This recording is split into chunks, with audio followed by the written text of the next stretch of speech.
സമയം തുടർന്ന് കർത്താവിന്റെ വചനത്തിലേക്ക് നമ്മുടെ ശ്രദ്ധയെ തിരിക്കാനായിട്ട് ഞാൻ കർത്താവിന്റെ കൃപയിൽ ശരണപ്പെടുകയാണ്. തെസ്സലോനിക്കരുടെ രണ്ടാമത്തെ ലേഖനമാണല്ലോ കഴിഞ്ഞ ആഴ്ചയിൽ നമ്മൾ പഠിക്കാനായി ആരംഭിച്ചത്. അതിന്റെ ഒന്നാമത്തെ അധ്യായത്തിലുള്ളതാകുന്ന വിഷയങ്ങളാണ് നമ്മൾ ശ്രദ്ധിച്ചുകൊണ്ടിരുന്നത്. ഒന്നാമത്തെ അധ്യായത്തിൽ വിശേഷിച്ച് പ്രധാനമായിട്ടുള്ളതാകുന്ന വിഷയം നമ്മുടെ വാഴ്ത്തപ്പെട്ടവനാകുന്ന കർത്താവിന്റെ മഹത്വ പ്രത്യക്ഷത എന്നുള്ളതാണ്. The revelation, the glorious appearing of our Lord Jesus Christ. ആ വിഷയത്തോടുള്ള ബന്ധത്തിലാണ് പ്രധാനമായിട്ട് ആ കാര്യങ്ങൾ നമ്മൾ ശ്രദ്ധിച്ച്, അതുകൂടാതെ പ്രാരംഭമായിട്ട് ആ സഹോദരന്മാരെ വന്ദനം ചെയ്യുന്നതും അവരെ ഓർത്ത് ദൈവത്തെ സ്തുതിക്കുന്നതും അവരുടെ വിശ്വാസത്തിലും അന്യോന്യമുള്ളതാകുന്ന സ്നേഹത്തിലും ദൈവകൃപയിലുള്ളതാകുന്ന അവരുടെ വളർച്ചയെ ഓർത്ത് ദൈവത്തെ സ്തുതിക്കുന്നതും ആ വിഷയങ്ങളൊക്കെ ശ്രദ്ധിപ്പാൻ നമുക്കിടയായി തീർന്നു. അതുമാത്രമല്ല, അവർ നേരിടുന്നതാകുന്ന വലിയ കഷ്ടതയെക്കുറിച്ച് പൗലോസ് അവിടെ മെൻഷൻ ചെയ്യുന്നുണ്ട്. ആ കഷ്ടതയെക്കുറിച്ച് താൻ പറയുന്നത് ഇങ്ങനെയാണ്: അത് ദൈവത്തിന്റെ നീതിയുള്ള വിധിക്ക് അടയാളമാകുന്നു എന്ന് പൗലോസ് പറയുന്നു. അവർ കടന്നു പോകുന്നതാകുന്ന ആ ക്ലേശങ്ങളിൽ അത് ദൈവത്തിന്റെ നീതിയാകുന്നു എന്ന് പറയണമെങ്കിൽ നിശ്ചയമായിട്ടും വളരെയധികം ആഴമാകുന്ന കാഴ്ചപ്പാടുള്ള ഒരു വ്യക്തിക്ക് അത് സാധിക്കുകയുള്ളൂ. എന്താണ് ദൈവം ചെയ്യുന്നത്? How God was going to turn the tables on the persecutors of those brethren. അവരെ പീഡിപ്പിക്കുന്നവരുടെ പ്രതികാരം നൽകുന്നത് എങ്ങനെയാണ്? ഈ വിഷയങ്ങളെ കുറിച്ചൊക്കെ പൗലോസ് വിശദീകരിച്ചിട്ട് അത് ദൈവത്തിന്റെ നീതിയാകുന്നു എന്നൊക്കെ ഞാൻ പറയുന്നതിനെ കുറിച്ച് നമ്മൾ കഴിഞ്ഞ ആഴ്ചയിൽ ചിന്തിക്കുകയുണ്ടായി. സ്തോത്രം. ഈ ആഴ്ചയിൽ തുടർന്ന് നമ്മൾ കഴിഞ്ഞ ആഴ്ചയിൽ ചിന്തിപ്പാനായിട്ട് ആരംഭിച്ച ആ പ്രത്യേക വിഷയം പെട്ടെന്ന് നിവൃത്തിയുള്ളിടത്തോളം നമ്മുടെ സമയത്തിന്റെ പരിധിക്കുള്ളിൽ അത് പറഞ്ഞ് അവസാനിപ്പിക്കുവാനാണ് ഞാൻ താല്പര്യപ്പെടുന്നത്. ഒന്നാം അധ്യായത്തിൽ നിന്ന് തന്നെ ആ വിഷയം നമ്മൾ ചിന്തിപ്പാനായിട്ട് ആഗ്രഹിക്കുന്നു. ഒന്നാമത്തെ അധ്യായത്തിൽ ഞാൻ പറഞ്ഞല്ലോ, പൗലോസിന്റെ ലേഖനങ്ങളിലെല്ലാം തന്നെ വിശേഷിച്ച് വരുവാനുള്ള കാര്യങ്ങളെ കുറിച്ചൊക്കെ പറയുമ്പോൾ അത് എപ്രകാരം നമ്മുടെ ഇപ്പോഴുള്ള ജീവിതത്തെ അത് ബാധിക്കുന്നു എന്നുള്ളതാണ് പ്രധാനമായിട്ടും പൗലോസ് നൽകുന്നതാകുന്ന എംഫസിസ്. ആ കാര്യം നമ്മൾ പിന്നീട് കാണും. അതിന്റെ അവസാന വാക്യങ്ങളിലേക്ക് വരുമ്പോൾ ആ കാര്യം വളരെ വ്യക്തതയോടെ പൗലോസ് ലീഹ പറയുന്നത് നമ്മൾ ശ്രദ്ധിക്കും. അതിനു മുൻപായിട്ട് കഴിഞ്ഞ ആഴ്ചയിൽ നമ്മൾ പറഞ്ഞതാകുന്ന വിഷയങ്ങള്, വിശേഷിച്ച പ്രധാനപ്പെട്ട വിഷയങ്ങള് ഞാൻ പെട്ടെന്നൊന്ന് പറഞ്ഞിട്ട് അതിനകത്ത് ചില വിഷയങ്ങളൂടെ പറയുവാനുണ്ടല്ലോ, അത് പെട്ടെന്ന് പറഞ്ഞ് നമുക്ക് മുൻപോട്ട് പോകാം. അതിന്റെ 6 മുതലുള്ളതാകുന്ന വാക്യങ്ങൾ നമ്മൾ ശ്രദ്ധിച്ചാൽ കർത്താവിന്റെ മഹത്വത്തെ കുറിച്ച് പൗലോസ് പറയുന്ന വിഷയങ്ങളാണ്. The glory of the Lord Jesus Christ.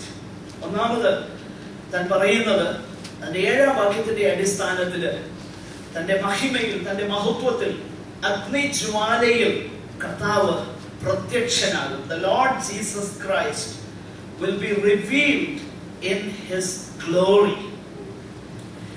ഈ മഹത്വ പ്രത്യക്ഷതയെ കുറിച്ചാണ് പൗലോസ് ഇവിടെ പറയുന്നത് എന്ന് നാം കഴിഞ്ഞ ആഴ്ചയിൽ ചിന്തിക്കുകയുണ്ടായി. അതിനെക്കുറിച്ച് തന്നെയാണ് തീത്തോസ് പറയുന്നത്. മഹാദൈവവും നമ്മുടെ രക്ഷിതാവുമാകുന്ന യേശു ക്രിസ്തുവിന്റെ പ്രത്യക്ഷതയ്ക്കായിട്ട്, അവന്റെ മഹിമയുള്ള പ്രത്യക്ഷതയ്ക്കായിട്ട് നമ്മൾ കാത്തുകൊണ്ടും എന്നൊക്കെ പറയുന്നതാകുന്ന ആ തിരുവചന ഭാഗം. അതുപോലെ യൂദായുടെ ലേഖനം 15-ാം അധ്യായത്തിൽ ഇതാ കർത്താവ് 1000 വിശുദ്ധന്മാരുമായിട്ട് അഭക്തിയോടെ ചിലർ ചെയ്തതാകുന്ന ആ പ്രവർത്തികൾക്ക്, അവരുടെ ഭക്തികെട്ട പാപികൾ തന്റെ നേരെ പറഞ്ഞ സകല നിഷ്ഠൂരതയും നിമിത്തം ഭക്തികെട്ടവരെയൊക്കെയും ബോധം വരുത്തുവാനും 1000 വിശുദ്ധന്മാരോടുകൂടെ വന്നിരിക്കുന്നു. സ്തോത്രം. ഹാനോക്ക് എന്ന് പറഞ്ഞ എന്ന് പേരുള്ളതാകുന്ന ആ വിശുദ്ധന്റെ പ്രവചനത്തെ കുറിച്ചാണ് നമ്മളവിടെ വായിക്കുന്നത്. കർത്താവിന്റെ മഹത്വ പ്രത്യക്ഷതയെ കുറിച്ച് നമ്മളവിടെ വായിക്കുന്നു. അപ്പോൾ കർത്താവ് the Lord will be revealed in his glory. ഈ കാര്യം നമ്മൾ കഴിഞ്ഞ ആഴ്ചയിൽ ചിന്തിക്കുകയുണ്ടായി. രണ്ടാമത് നമ്മൾ കണ്ടു, അതിന്റെ അടുത്ത വാക്യത്തിലേക്ക് വരുമ്പോൾ മലയാളം വേദപുസ്തകത്തിൽ 9-ാം വാക്യമാണ്, എന്നാൽ ഇംഗ്ലീഷ് വേദപുസ്തകത്തിൽ 10-ാം വാക്യമാണ്. ആ നാളിൽ അവൻ തന്റെ വിശുദ്ധന്മാരിൽ മഹത്വപ്പെടേണ്ടത്. രണ്ടാമത്തെ വിഷയം, not only the Lord reveals himself in his glory, തന്റെ മഹത്വത്തിൽ താൻ പ്രത്യക്ഷനാകുന്നത് മാത്രമല്ല, തന്റെ വിശുദ്ധന്മാരും അവന്റെ പ്രഭയാൽ അവർ മഹത്വമുള്ളതാകുന്ന ജീവികളായിട്ട്, അല്ലെങ്കിൽ കർത്താവിന്റെ മഹത്വം പ്രാപിച്ചവരായിട്ട് അവർ പ്രത്യക്ഷപ്പെടും. ആ കാര്യത്തെ കുറിച്ചാണ് അവിടെ രണ്ടാമത് നമ്മൾ കാണുന്നത്. അതുകൊണ്ടാണ് ദൈവവചനത്തിൽ നമ്മൾ വായിക്കുന്നത്, കണ്ണിമയ്ക്കുന്നതിനിടയിൽ നാം എല്ലാവരും മരിച്ചവർ അക്ഷയരായിട്ട് ഉയർക്കും. കർത്താവിന്റെ വരവിന്റെ ആ ഒന്നാമത്തെ ഘട്ടത്തിൽ വിശുദ്ധന്മാര് എടുക്കപ്പെടുന്ന സന്ദർഭത്തിൽ തന്നെ നാം അവനെ താൻ ഇരിക്കുന്നത് പോലെ കാണുന്നതാകിയാൽ അവനോട് സദൃശ്യന്മാരാകും. കർത്താവിനെ പോലെ നമ്മളാകും. അപ്പൊ കർത്താവിനെ പോലെ നമ്മളാകും. കർത്താവിന്റെ മഹത്വം നമ്മിൽ വെളിപ്പെടും.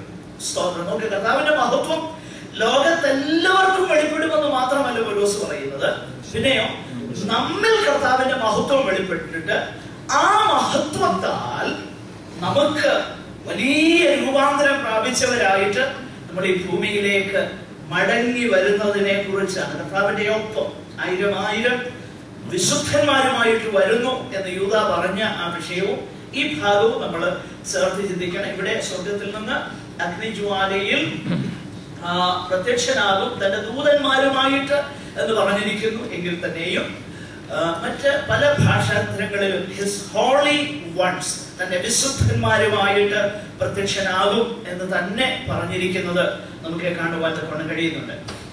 എനിവേ, ആ വിഷയം നമുക്ക് ശ്രദ്ധിക്കാൻ തക്കവണ്ണം കഴിയും. ഇനി അടുത്ത വാക്യങ്ങൾ നമ്മൾ ശ്രദ്ധിച്ചാൽ അതിന്റെ 8, 9, 10 വാക്യങ്ങൾ നമ്മൾ ശ്രദ്ധിച്ചാൽ, വിശേഷിച്ച് മലയാളം വേദപുസ്തകത്തില് 10-ാമത്തെ വാക്യത്തിൽ നമ്മൾ കാണുന്നതാകുന്ന വിഷയം കഴിഞ്ഞ ആഴ്ചയിൽ ഞാൻ പെട്ടെന്ന് ഒന്ന് പറയുവാൻ തക്കവണ്ണം ഇടയായിട്ട് തീർന്നു. അവിടെ നമ്മൾ വായിക്കുന്നതാകുന്ന വിഷയം 10-ാം വാക്യം മലയാളം വേദപുസ്തകത്തിൽ മലയാളത്തിൽ ഒന്ന് വായിക്കാമോ?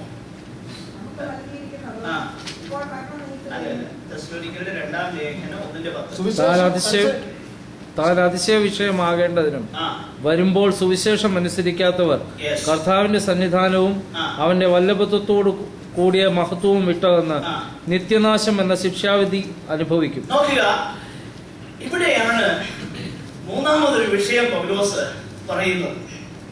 അവിടെയും കർത്താവിന്റെ മഹത്വത്തെ കുറിച്ചാണ് പറയുന്നത്. അത് നമ്മൾ കണ്ടു. കർത്താവ് തന്റെ മഹത്വത്തിൽ പ്രത്യക്ഷനാകുന്നു. 2, തന്റെ വിശുദ്ധന്മാരിൽ താൻ മഹിമപ്പെടുന്നു, മഹത്വപ്പെടുന്നു. 3, കർത്താവിനെ അനുസരിക്കാത്തവർ, കർത്താവിന്റെ സുവിശേഷം അനുസരിക്കാത്തവർ, they will be forever excluded from the glory of the Lord Jesus Christ. ഈ പദപ്രയോഗങ്ങളാണ് നമ്മൾ ശ്രദ്ധിച്ചുകൊണ്ടിരുന്നത്. 1, കർത്താവ് തന്റെ മഹത്വത്തിൽ പ്രത്യക്ഷനാകും. തന്റെ വിശുദ്ധന്മാർ തന്റെ മഹത്വത്താൽ അവർ രൂപാന്തരം പ്രാപിക്കുന്നു. എന്നാൽ സുവിശേഷം അനുസരിക്കാത്തവർ കർത്താവിന്റെ മഹത്വത്തിൽ നിന്നും അവന്റെ സന്നിധാനത്തിൽ നിന്നും മാറ്റപ്പെട്ടിട്ട് നിത്യ നാശം എന്ന ശിക്ഷാവിധി അനുഭവിക്കും. ഞാൻ കഴിഞ്ഞ ആഴ്ചയിൽ ഒന്ന് പറയുകയുണ്ടായി, ഇതാണ് നരകം എന്നതിനാൽ ദൈവവചനം വിവക്ഷിക്കുന്നത്. ഞാൻ വിശദമാക്കാം. നരകത്തെ കുറിച്ച് നമുക്ക് പല കാഴ്ചപ്പാടുകളുണ്ട്.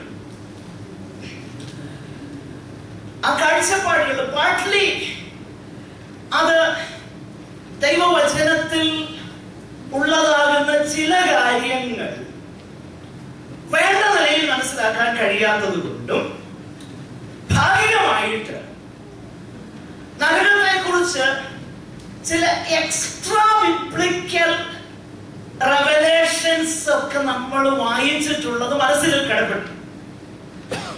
അപ്പൊ ഈ രണ്ട് കാര്യങ്ങളാണ്